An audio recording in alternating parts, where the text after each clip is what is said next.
Selamat bertemu kembali dalam siraman kalbu sore hari ini.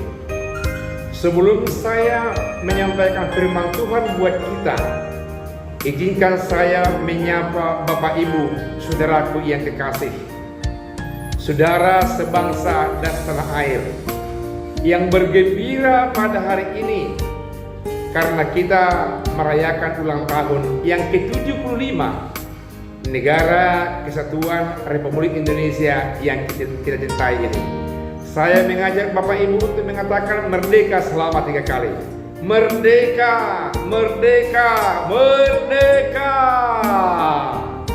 Kiranya generasi muda, generasi tua, anak-anak bersemangat memaknai kemerdekaan yang sudah dianugerahkan Tuhan kepada kita lewat perjuangan para pejuang bangsa yang meski kita hormati, kita hargai melalui upaya-upaya positif untuk membangun, mengokohkan kesatuan di tengah-tengah negara kita ini. Mari kita bersatu dalam doa. Allah yang penuh kuasa, yang penuh rahmat, yang memberikan kebebasan dan kemerdekaan kepada kami di tengah-tengah bangsa Indonesia ini, dan kami mengimani itu sebagai anugerah dari Tuhan, anugerah yang luar biasa yang meski kami isi dengan makna yang positif, yang meski kami isi dengan kesungguhan untuk berbakti kepada bangsa kami. Berfirmanlah Engkau Tuhan agar kami semakin memahami makna kehidupan kami ini. Dalam nama Yesus kami berdoa. Amin. Untuk menyambut perayaan negara Republik Indonesia yang sedang berulang tahun yang ke-75 pada hari ini, izinkan saya membaca firman Tuhan dari Kisah Rasul pasal 15 sampai ayat 1 sampai ayat ke-6, yang pada hakikatnya sebenarnya sampai ayat yang ke-21, saudaraku. Saya membaca dari ayat 1 sampai ayat yang ke-6. Demikian firman Tuhan. Sidang di Yerusalem. Beberapa orang datang dari Yudea dan Antiokhia dan mengajarkan kepada saudara-saudara di situ, jikalau kamu tidak disunat menurut adat istiadat yang diwariskan oleh Musa, kamu tidak dapat diselamatkan. Tetapi Paulus dan Barnabas dengan keras melawan dan membantah pendapat mereka itu. Akhirnya ditetapkan supaya Paulus dan Barnabas serta beberapa orang lain dari jemaat itu pergi kepada rasul-rasul dan penatua-penatua di Yerusalem untuk membicarakan soal itu. Mereka diantarkan oleh jemaat sampai keluar kota. Lalu mereka berjalan melalui Fenisia dan Samaria. Dan di tempat-tempat itu mereka menceritakan tentang pertobatan orang-orang yang tidak mengenal Allah. Hal itu sangat menggembirakan hati saudara-saudara di situ. Setibanya di Yerusalem, mereka disambut oleh jemaat dan oleh rasul-rasul dan penatua-penatua. Lalu mereka menceritakan segala sesuatu yang Allah lakukan dengan perantaraan mereka. Tetapi beberapa orang dari golongan Farisi yang telah menjadi percaya datang dan berkata, orang-orang bukan Yahudi harus disunat dan diwajibkan untuk menuruti hukum Musa. Demikian firman Tuhan. Saudaraku yang kekasih, ternyata hari demi hari nama Paulus semakin terkenal ketika itu. Karena perubahan yang sangat baik dalam kehidupannya dan berdampak positif membangun kesatuan, khususnya orang-orang percaya kepada Tuhan Yesus saat itu. Tapi banyak sekali prinsip iman, pengajaran yang berseberangan dengan orang-orang Yahudi, secara khusus orang-orang Farisi. Dalam kaitan ini diperlihatkan ketika dia berada di tengah-tengah orang yang ada datang dari Yudea dan Antiokhia, mereka mengatakan bahwasanya orang tidak akan diselamatkan kalau tidak disunat, sekalipun sudah dia menjadi orang Kristen. Seolah-olah sunat yang lebih tinggi dari Yesus yang datang, yang telah mengorbankan dirinya, mati disalib, dikubur, bangkit pada hari yang ketiga, dan naik ke sorga, dan turun dalam bentuk Roh Kudus. Kira-kira seperti itu. Karena itu Paulus dan Barnabas menentang pendapat itu. Begitu deras dan kerasnya dan tajamnya pertentangan antara Paulus dan Barnabas di satu pihak, dan di pihak lain orang yang sudah masuk menjadi Kristen namun masih memegang kuat prinsip hukum Musa di pihak lain, membuat mereka harus naik banding dan pergi ke Yerusalem untuk mengadakan sidang besar di antara para rasul-rasul dan para pemuka-pemuka agama saat itu. Rasul Paulus dengan senang hati menerima itu. Demikian juga dengan Barnabas.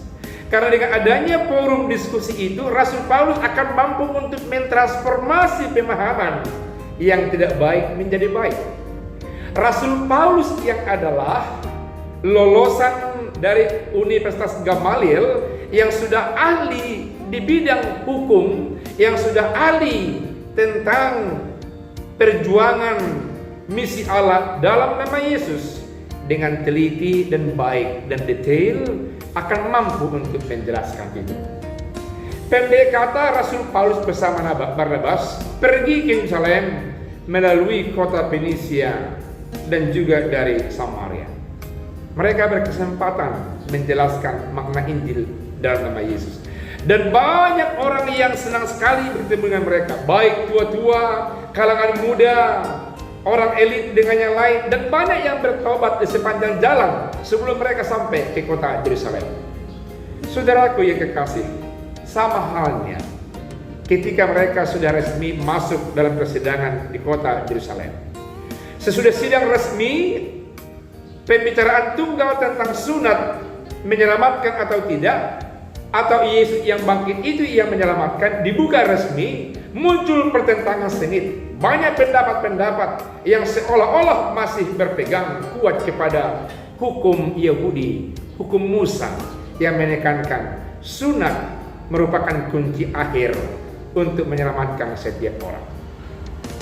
Ketika itu rasul yang terhormat, rasul yang sering diindikasikan, yang menjadi parameter dari kesungguhan kerasulan semua rasul yang ada, yakni Rasul Petrus sebagai juru kunci.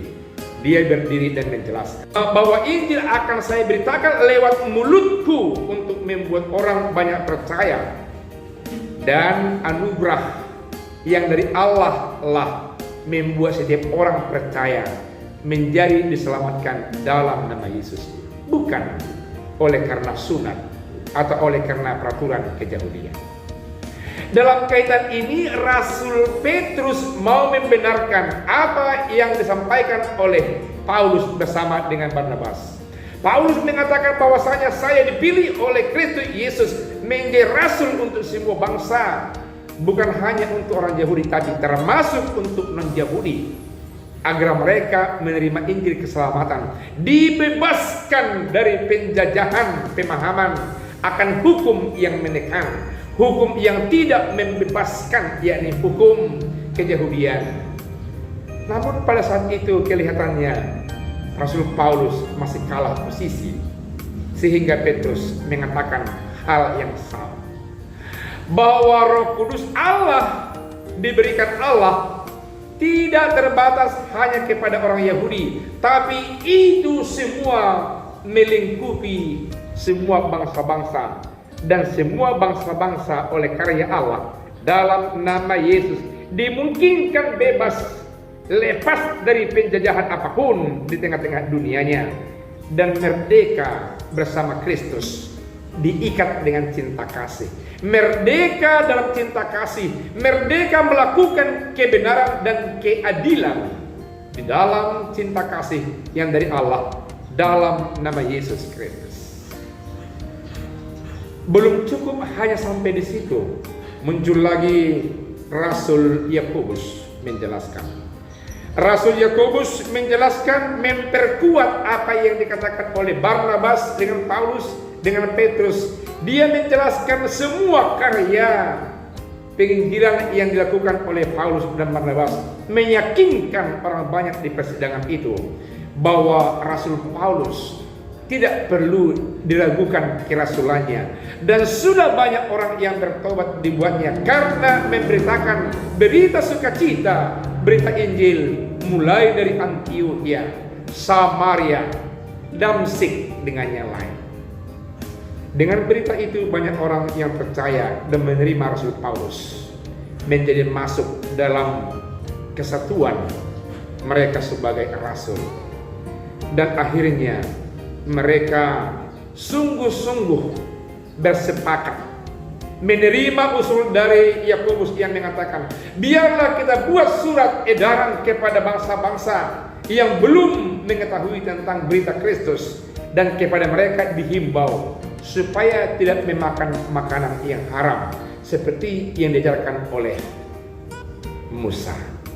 Namun dia memperkuat dan mengatakan bahwasanya anugerah yang terbesar dari Allah Bapa di surga dalam nama Yesus adalah anugerah pemberian kebebasan keselamatan yang hanya dalam nama Yesus, bukan dalam sunat seperti ajaran orang-orang Yahudi.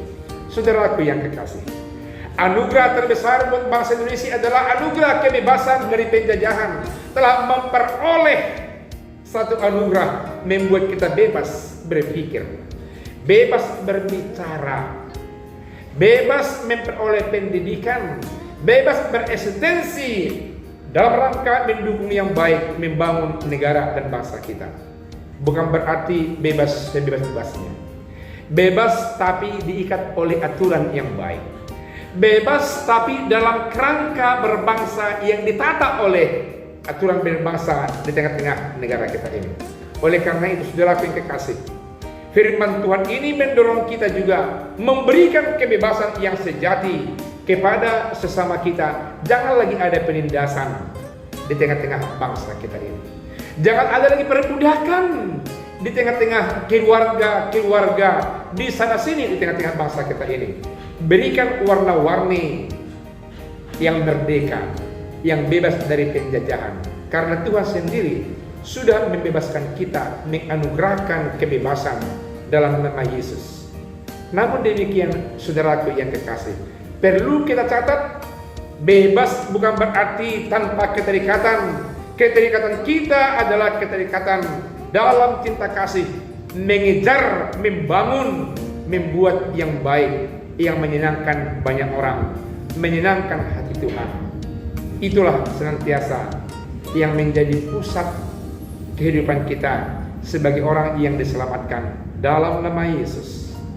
Sekali lagi izinkan saya mengatakan, merdeka, merdeka, merdeka saudaraku. Tuhan Yesus memberkati. Amin. Mari kita berdoa. Terima kasih atas firman Tuhan yang mengungkap rahasia besar yang dari Allah, yang memberikan kebebasan dan keselamatan dalam nama Yesus. Kebebasan melakukan cinta kasih, kebebasan untuk memperlihatkan kebenaran dan keadilan. Karena itulah makna kebebasan, kemerdekaan yang Tuhan berikan kepada kami. Biarlah kami bebas dari penjajahan, biarlah kami bebas dari penjajahan, dari penindasan di tengah-tengah bangsa kami ini. Dan biarlah kami merdeka melakukan yang baik, melakukan yang adil, memaknai kemerdekaan di tengah-tengah negara kami ini. Dalam nama Yesus kami berdoa. Amin.